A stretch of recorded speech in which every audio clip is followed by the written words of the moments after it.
Hey, what's going on, everybody? This is John J Gaming on the mic here, coming at you with a brand new episode of the Bluffton Tank Dynasty here on EA College Football 25. We find ourselves having a good season so far, 4-2, and we've actually won all of our non-conference games, but that non-conference idea is going to be tested here in today's episode, as we will go on the road to take on the Demon Deacons of Wake Forest. Now, Wake Forest is the first and only Power Conference team that we are going to go against here in this episode, and on paper, we actually stack up pretty well. Wake Forest is slightly better than us on paper, but that's because they do have a very good defense. But their offense actually stacks up pretty well against our defense. So maybe this could be a little bit more of a defensive-minded battle, but a very good chance that we can come out here and we can gather our very first win of the season against a Power Conference team. Not only our first Power Conference win in the year, but maybe the first one of this series, as our experiences with P5 teams have not gone well in this series. But we'll see if we can change that here in this episode, as I'm very excited to go on the road to take on the Demon Deacons, and I hope you guys are excited as well. I need you guys to go ahead and do a couple of favors for me. Hit that like button, but then also hit that subscribe button as well if you do happen to be brand new to the channel. And without any further doubts and without anything else, let's go ahead and dive into the pregame show down in Winston-Salem, North Carolina.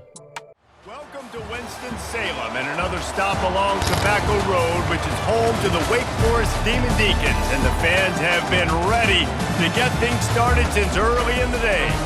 There's just something about the nightcap. After a day of wall-to-wall football, it just seems this is when chaos ensues. As we'll see a squad from the MAC, a group with a lot to prove here today. Taking on a squad hoping to prevent another L. Alright boys, so Wake Forest ended up winning the coin toss, so we actually have the ball to start things out. So good opportunity for us to try to set a tone, but that's not the right tone that I wanted to send out at all. Sheldon Wood able to get back into the backfield, so it's 2nd and 14.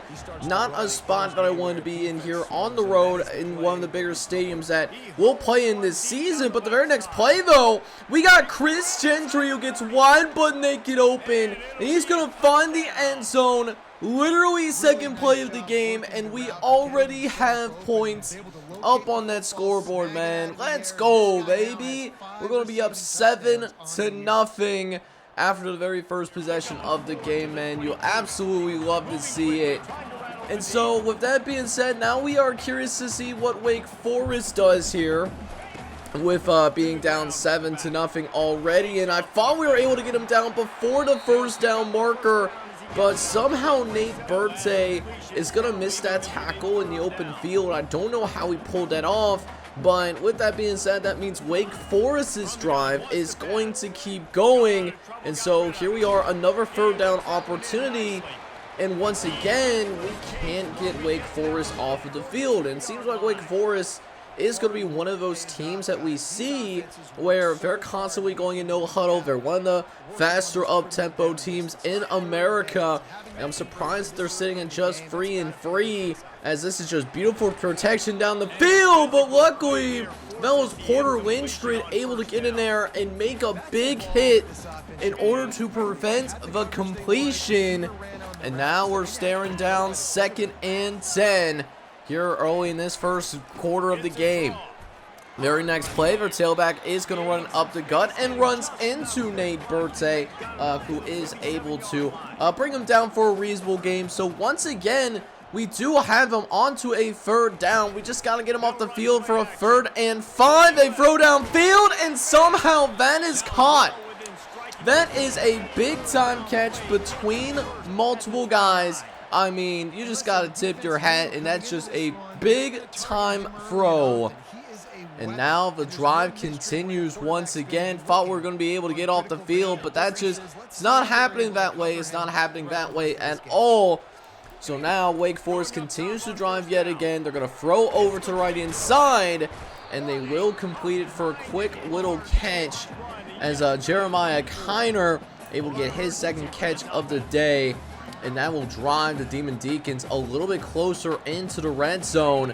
We're 2nd and 5, looking to the left-hand side. That's going to be caught for a first down. And so with that being said, Wake Forest finds itself in the red zone. Very first time today. So listen, I mean, we had all these third down opportunities, including the one that you're about to see right here. Literally the fourth opportunity to get these guys off the field. Can we finally make it happen? And it's a halfback draw, and Reiner is there to make the tackle. Let's go, baby. So all of that work for Wake Forest. It took a pretty good portion of this first quarter, but we are going to force the Demon Deacons to settle for a field goal. The kick is up, and it is going to be good right down the middle. And so all that work for the Demon Deacons only leads to a few points. But now we go ahead and take over. We had a successful last drive, able to get points up on the board. And we'll see if that continues here, starting with a jet pass for CJ Peaks. And CJ Peaks is able to get into open space, nearly getting to midfield already. And poising to have a bigger play. Let's see if Peaks can get open. It looks like that's not going to happen. So we go ahead and switch over quickly to the right-hand side. We love what we saw from Javon Moore on the route. So gave him the ball, and he's able to nearly pick up a first down for us. Just making sure that we constantly make sure that we stay on schedule, right? That's really the most important thing here at the end of the day. Just making sure that we remain on schedule the whole time and get ourselves out of spots like this where we face 3rd and long. Wake Forest sending the blitz, but we are able to get it out into JD Weeks in the nick of time, and that is able to move the sticks. The first catch of the day for JD Weeks is able to provide us with a first down, and so the drive will continue. Later on in the first quarter, we try to throw over to right-hand side. It wasn't the best throw in the world. Wanted to catch like Scott McClellar, and we caught the DBs napping there out in the secondary. So that will give us a goal line opportunity, but the last couple of plays that we had after we got that goal line opportunity has not been great. So 3rd and goal here, trying to make some adjustments at the line, and really nowhere that I felt comfortable with going with the ball. We end up taking the sack from Travis Way, and this ends up being a roughly 40-yard field goal. Should be makeable for Tommy White, but you know, you never know, being on the road and being a college kicker. And yet he's still able to go ahead and slice that through. Good job there by Tommy White, able to keep the composure. So we're able to add points onto the board, but don't make it a 2-possession game, at least not yet. Let's see if we can play a little bit better for us on the opposite end, knowing that, hey, you know, we saw this defense definitely bend multiple times. You know, 3 third down conversions. But when it got down to it in the red zone, we were able to find a way to make something shake here. So we'll see if we can continue to have that at least bend but don't break mentality, as that's going to be the last meaningful play of the first quarter. And so far, Bluffton Tech is playing pretty well outside of the Tech Center, as Chris Gentry is going to be our lone touchdown that we saw here in the first quarter. So welcome back, guys, out into Winston-Salem, North Carolina, as we get this non-conference matchup resumed between us and Wake Forest. We do have the Demon Deacons on a 3rd and long, as they are going to send this joint deep downfield. Holland gets burnt down the sideline, and that is going to be a touchdown for the Demon Deacons. Wake Forest is going to be able to tie things up. I mean, not much you can do there. I mean, Raj Dahamia just has significantly more speed than our corner.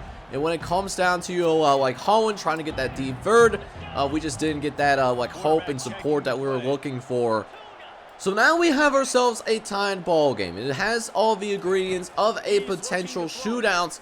We'll see if it plays out exactly that way. But first, we're going to see DJ Armstrong operate in open spaces. DJ Armstrong gets a nice run up the gut, nearly gets to about midfield, as Armstrong gets to the line quickly, looking on 1st and 10, and tries to throw to the left-hand side. Wanted Chris Gentry there, but unfortunately, because of the pressure that is going to force the incompletion. So eventually it leads to a 3rd and 6 where we go ahead and throw over to the right-hand side to Javon Moore. And I have this sneaking feeling that this game is going to be it's going to be competitive. It's going to be a shootout for sure. So could be a little bit risky here on 4th and 2 from the 46, but we're going to go for it here. And sure enough, Armstrong able to see an open receiver, fires downfield, and it's caught! Javon Moore able to find the end zone. Touchdown, Fighting Muskrats. And Bluffton Tech is going to seize the lead once again here in the south outside of the spots of Tobacco Road. And so we help provide ourselves with a 17-10 lead.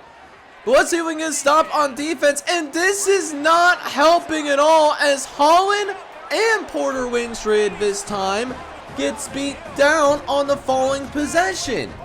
So Wake Forest is going to respond right away. And those ingredients of being a shootout, not only are they all there, but it's certainly happening right now. It is certainly turning into the shootout that it is expected to be after we saw that first quarter of action went down. So that's why it doesn't really help that we end up going 3 and out on the next possession. Just begging my defense to come out here and play just a little bit better, because this is awful to watch. We had a wide but naked open receiver as Charlie Gilliam is just feeling himself right now. He is closing in on, he almost had his 3rd touchdown pass there in the first half, but that will wait until the next play when the tailback is going to snipe one from his own teammates. And Carney is going to find the end zone. Touchdown, Demon Deacons. And Wake Forest is going to retake the lead. After we got that deep bomb to Javon Moore, Wake Forest is able to come out with 14 unanswered points. So now we find ourselves down 24-17 as Armstrong lines up in the shotgun. He's going to look over to the left-hand side, wants to go to Chris Gentry, and he makes the catch. Oh my goodness, Chris Gentry. What concentration, able to hang on to the ball there.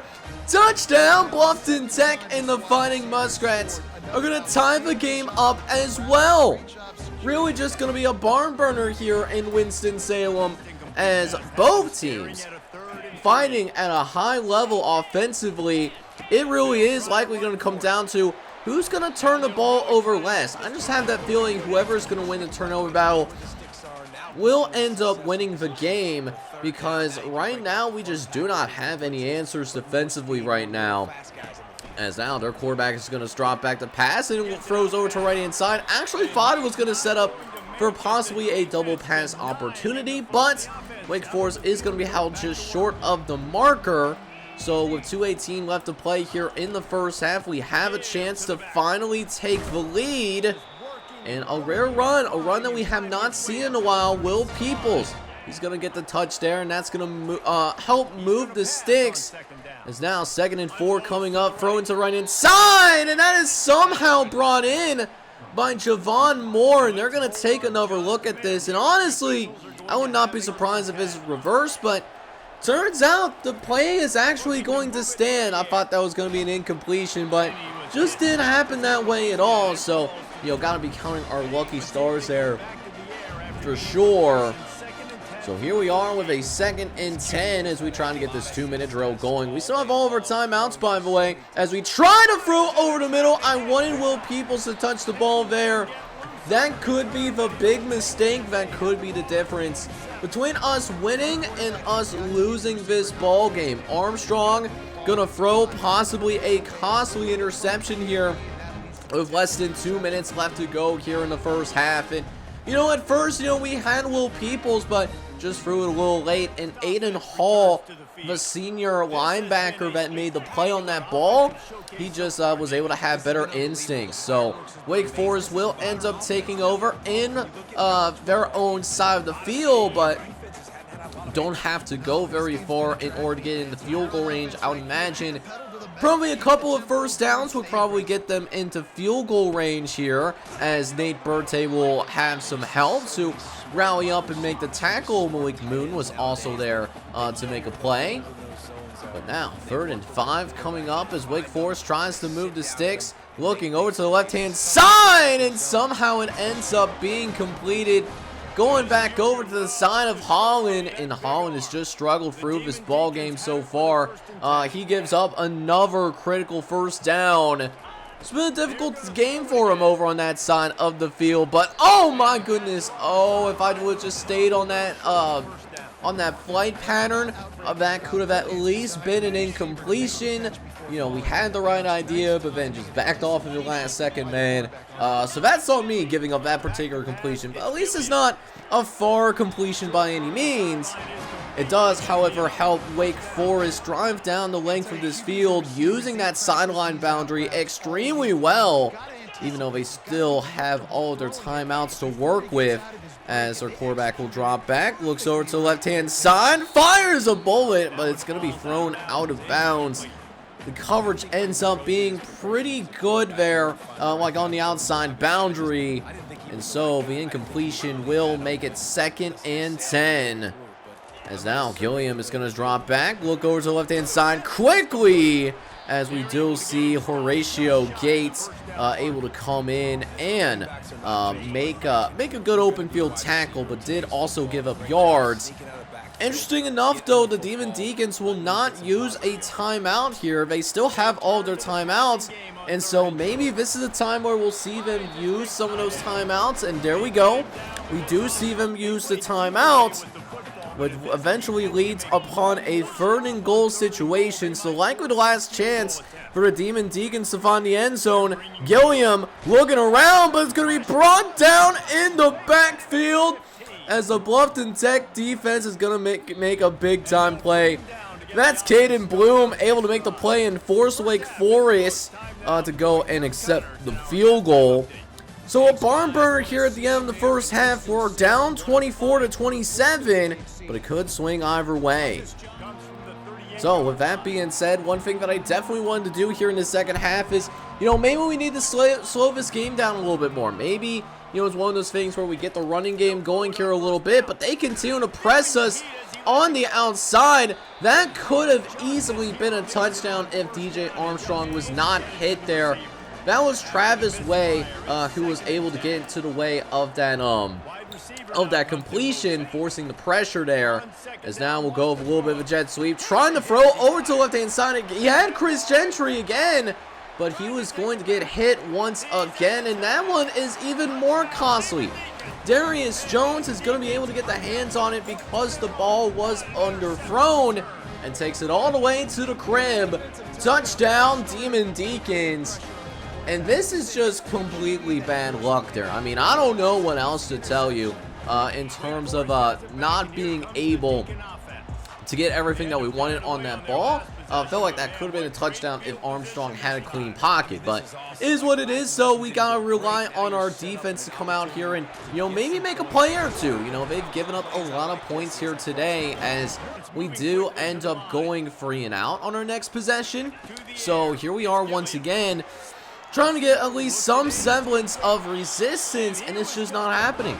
The resistance defensively is just not happening right now. Really looking like Alabama's defense on the Vanderbilt matchup, if we're being honest with ourselves right now. As 1st and 10, Wake Forest throws to the right-hand side, and that will be completed, but quickly brought down by Porter Winstrid.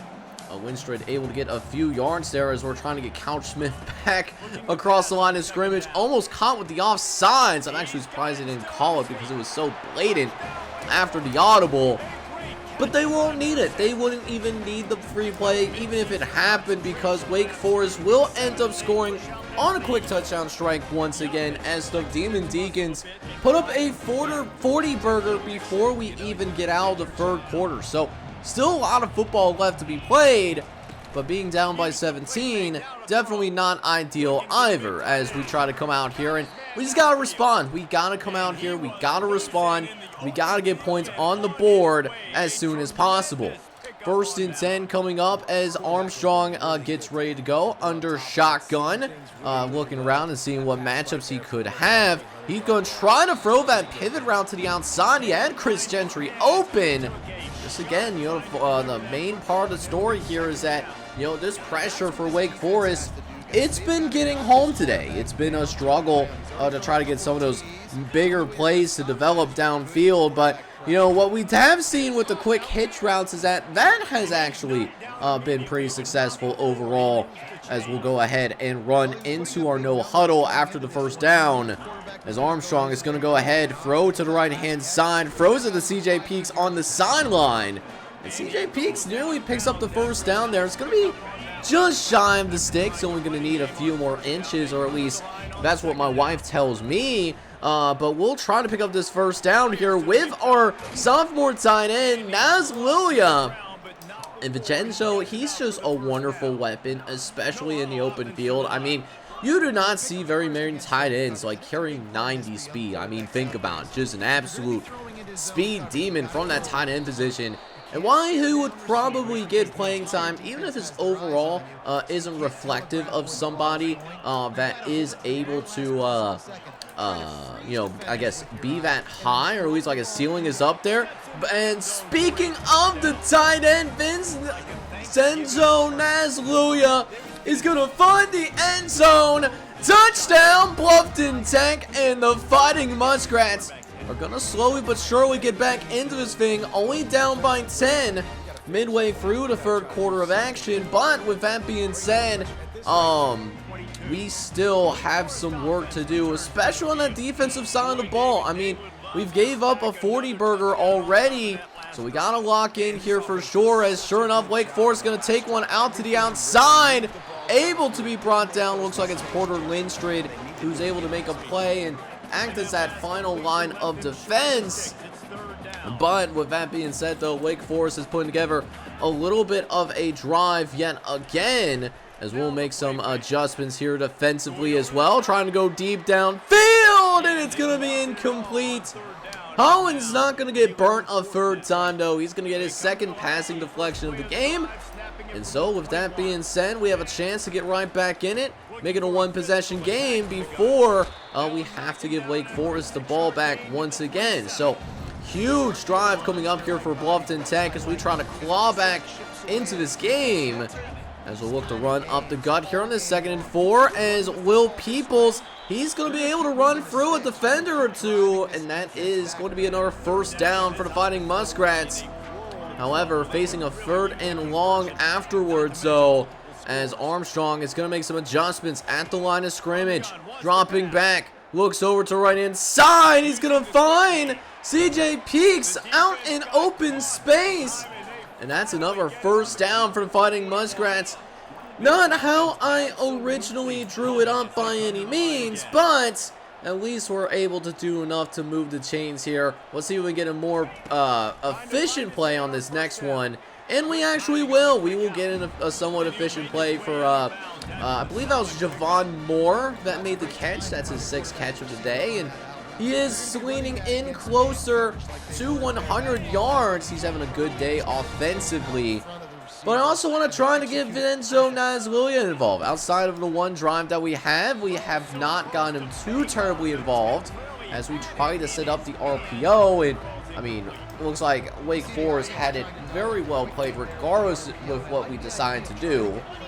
So it's going to be 3rd and 2. It's going to be 3rd and 2 coming up for your Fighting Muskrats, as once again, Wake Forest is setting the press. So we'll see if we can test that press coverage here as we're looking downfield. One to throw to the right-hand side, and we find Javon Moore in the end zone. Touchdown, Muskrats. That is a receiver that turned out to be lined up against a linebacker. And when it comes to just a pure speed race, 10 times out of 10, your wide receivers are going to win.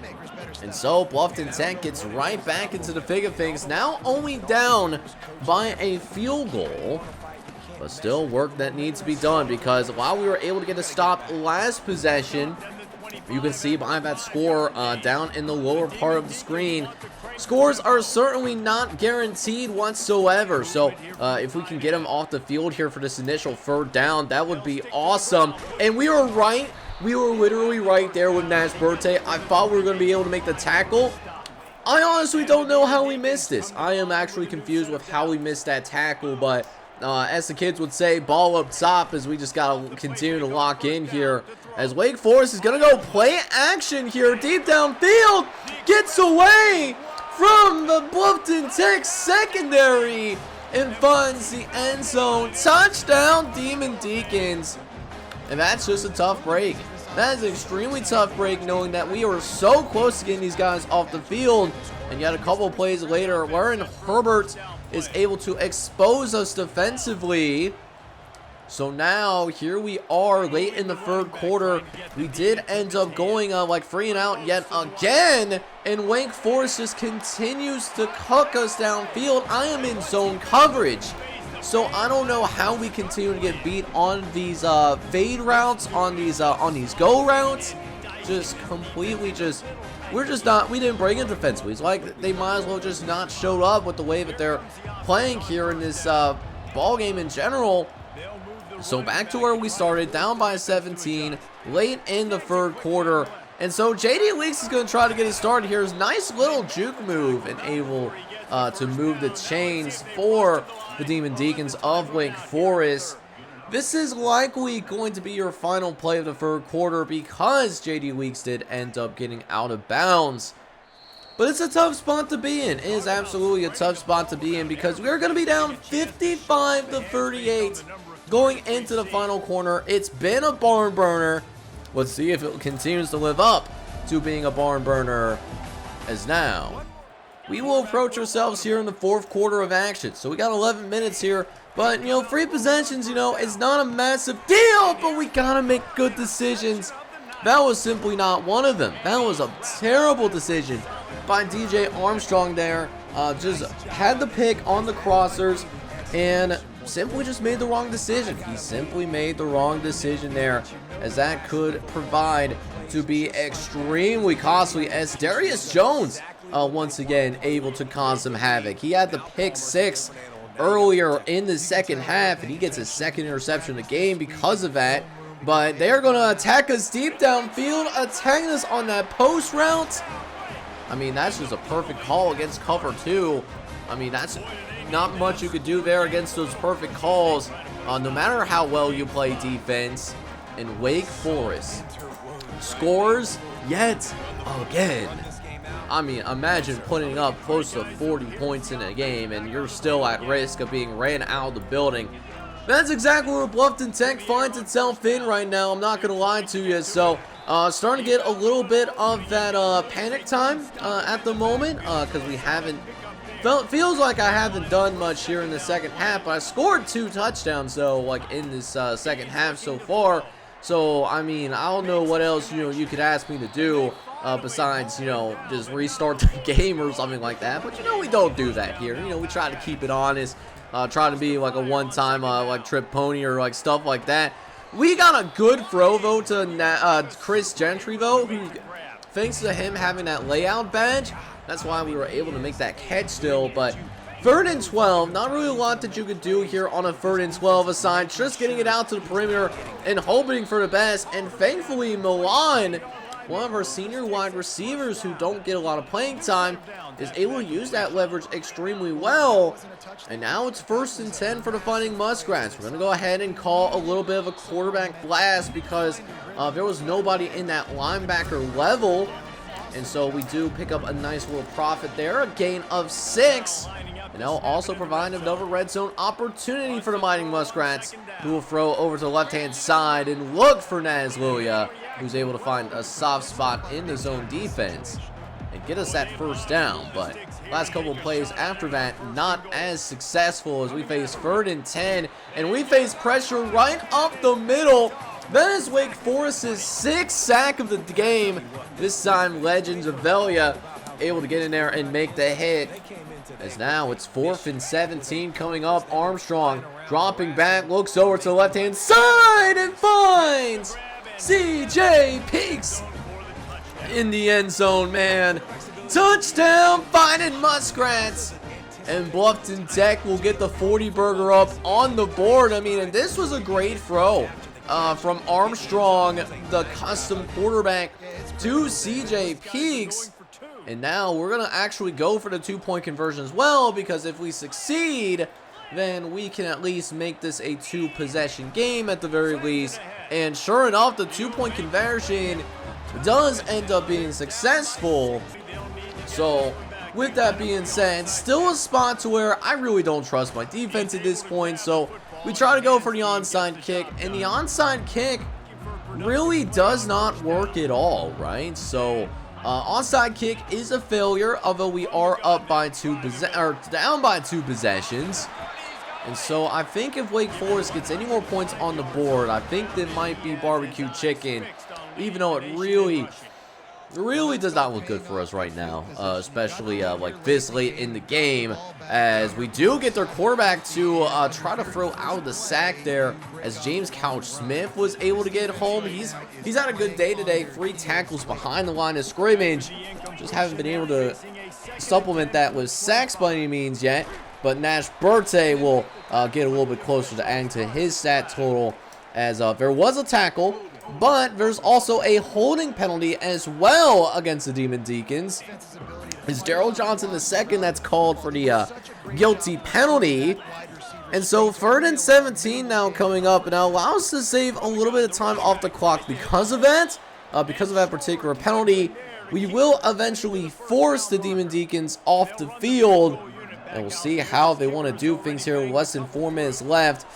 And they don't run it all the way down to 0, which I found extremely interesting, but at the same time they are successful with the field goal, and so we find ourselves down by not almost 20 points actually. Like we have a 19-point deficit right now, which means we are down horrendous at the moment.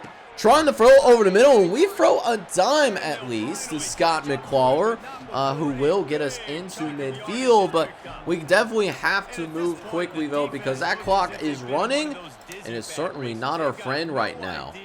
Armstrong in the shotgun is going to look over to the right-hand side and find Scott McClawler, who ends up not able to hang on to it, but that might be for the best if we're being honest with ourselves, because that hard to have gotten anything, and the clock would still be running right now. So it works out for the best here, as we'll now have 2nd and 10 coming up. Looking over to the right-hand side, we do find Naz Loya, who's turned himself into a nice little weapon. 5 catches, 66 yards. He's been having a good game, and finally getting looked at a little bit more with how much attention like a Chris Gentry usually gets.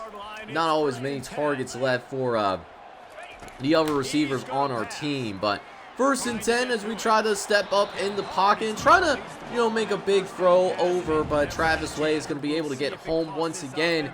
He laid the hit on the lumber, as after we had a throwaway on 2nd and 10, we're going to drop back the pass for 3rd and long, and oh my goodness, I had him. I threw a ball. I threw a terrible football there, man. Like, that should have been an interception. That is not like a DJ Armstrong problem. That's honestly a me problem, bro. Like, I'm gonna just keep it like straight up and down. Like, that's straight up on me. And that's gonna do it here, actually. That is when the fat lady started singing after that, as the Demon Deacons win in a shootout of the ages here. 65-46 ends up being your final score, as Charlie Gilliam is player of the game. So a day in which we were able to do so well offensively, I mean extremely well offensively, we couldn't get a stop. We literally could not get a stop if our life depended on it, and it showed out there when Wake Forest was able to get the vast majority of their 3rd down conversions. We also lost the turnover battle. That was just us pressing, because we knew that we had to play perfect, and frankly, we were not perfect here today. Now, DJ Armstrong put up some extremely impressive stats. He threw for 550 yards and 6 touchdowns, but he also threw for 4 interceptions. I mean, these were decisions that, like, for the most part, like, they weren't terrible decisions. They weren't the best of throws, which really was the difference here. And I mean, those turnovers were also a difference maker. And because we had to throw the ball so much, because it was such a high-scoring game, and it was just getting to the fact that, like, we were not able to get stopped. We had to get away from the run, which was the same because Will Peoples was somewhat effective. He did have a 2-point conversion today. Chris Gentry led the team in receiving yards, though. He had 4 catches, 187 yards, and 2 touchdowns. Javon Moore had a couple of touchdown grabs. He had 7 catches for 128. CJ Peaks was able to find the end zone, and then Naz Loya, our sophomore tight end, he was also able to find the end zone as well. These are all guys that, our offense was fun to watch, just didn't get any help defensively. And speaking of that defense, I mean, listen, we did have guys with 10 tackles, 14 tackles for Gates. Sue Render had 12. Port Lindstrid had 12. And then Nash Berte had 11. But when you give up 60-plus points, I mean, that's just simply not acceptable. We did not force any turnovers, and we also hardly generated any pressure either. Jake Jackson ends up being a guy that is the only person to get a sack for us today, but really nothing from our defense today, and that really killed us at the end of the day as we take a third loss of the season. One thing that we will do, though, is that we will get some pleasing news from the recruiting front. Coco Hillhouse was one of them. He's a three-star quarterback from Akron. He's going to be able to be one of those future verbal signings. And then we also get another quarterback in Julius Hope. He's kind of our safe quarterback, just making sure, just in case the first guy didn't work out. Juwan Casey out of Richford, Ohio, also signs with the team, as does Kevin Lehan out of Youngstown, Ohio. Plus, we get James Marvin, the middle linebacker, out of Jacksonville, Florida. So a lot of Ohio guys that we were going after do end up verbally signing with our program, verbally committing to the squad, man. Our championship contender does go down. We are now a C in terms of championship contender. But Jamison Dukes, who is a gem tight end out of Massillon, Ohio, one of the best programs in the state, well, he's very close to signing with us, and probably will see him commit in the next episode, to be honest. But that wasn't the only thing that we did there. We do end up getting an offensive player of the week for Chris Gentry. He ends with 4 catches, 187 yards, and 2 touchdowns in the ball game. So did not get a player of the week at the national level, though. At the national level, the person that got it was Jeremiah Aaron out of North Texas. He did put up bigger numbers, so I definitely understand.